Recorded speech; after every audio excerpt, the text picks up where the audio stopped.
first off, we didn't really get motivation. We know he wants to live next to his sister, but he's already living next to his sister. So that's not real motivation right now, right? So I think a couple ways you could have asked that differently, like when he said like, "Oh, I'm looking for two townhouses side by side.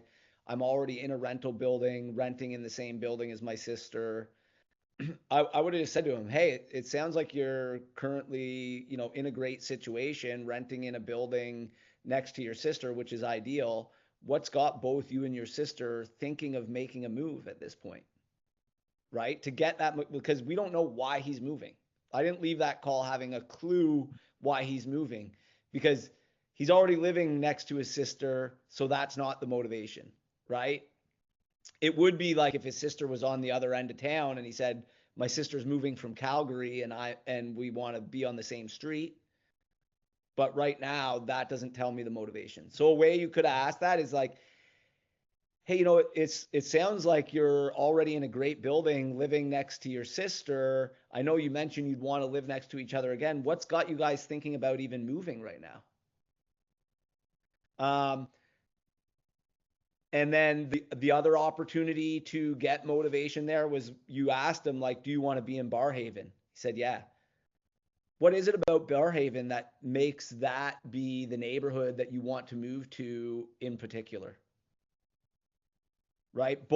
Asking both of those questions, and you kind of made some assumptions around Barhaven, like, "Oh, Barhaven's a great neighborhood. It's got this, it's got this." Remember, guys, every time we make an assumption, you're just setting yourself up for a future objection, right?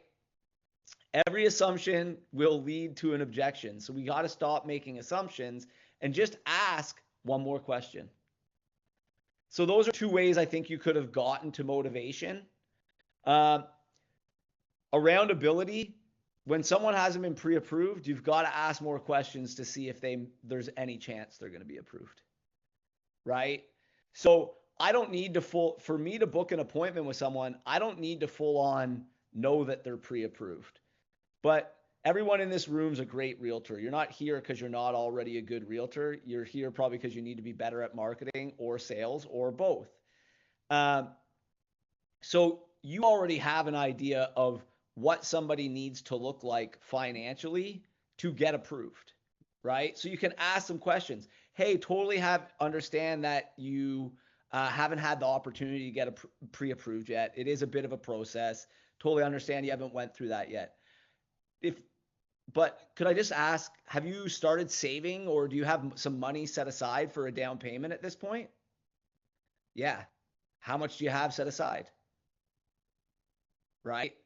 If he tells you 5 grand, well, probably not gonna, he's probably doesn't have the ability. Tells you, "Oh, we've got 200 cash coming in from back home, wherever they're traveling to." Now you're in a different situation, right? And if you like know that they're more likely to have the ability, it will give you more of that drive to book an appointment. You didn't even ask for an appointment based off an assumption that he didn't have the ability. For all you know, that guy has $1 million cash and just got his PR, right? And maybe this is his first time home with his sister since they got their PR and they're coming back and buying, but you didn't ask. So you should have asked some more questions around ability. Just like all agents do this. We love to be like, "Hey, I don't want to ask difficult questions about money, so speak to my mortgage broker so he can ask you." No, you ask the difficult questions.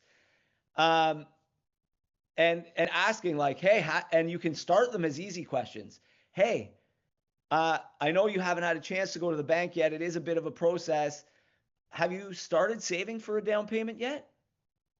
"Yeah, we have." "Oh, that's amazing. How much money have you been able to set aside so far?"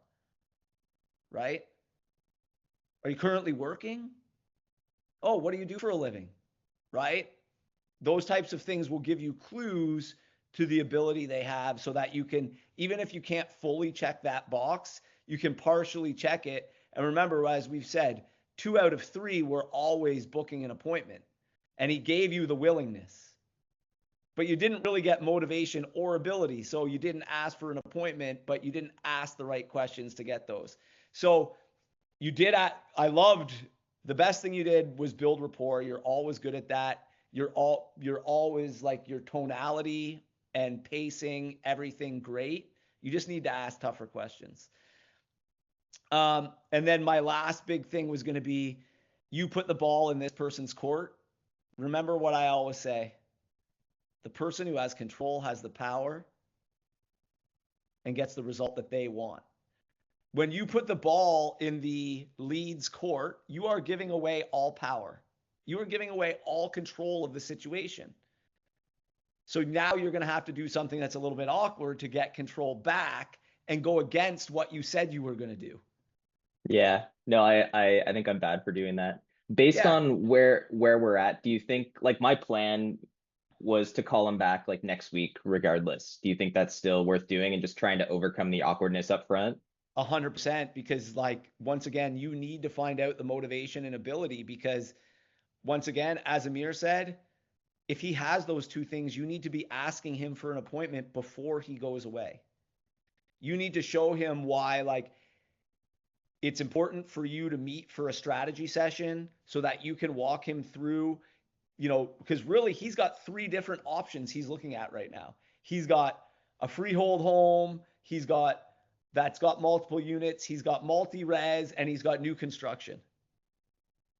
This is a strategy session is easy for this guy to sell him on, because you can walk him through the differences of each and show him which ones may be best given his family dynamic and current situation.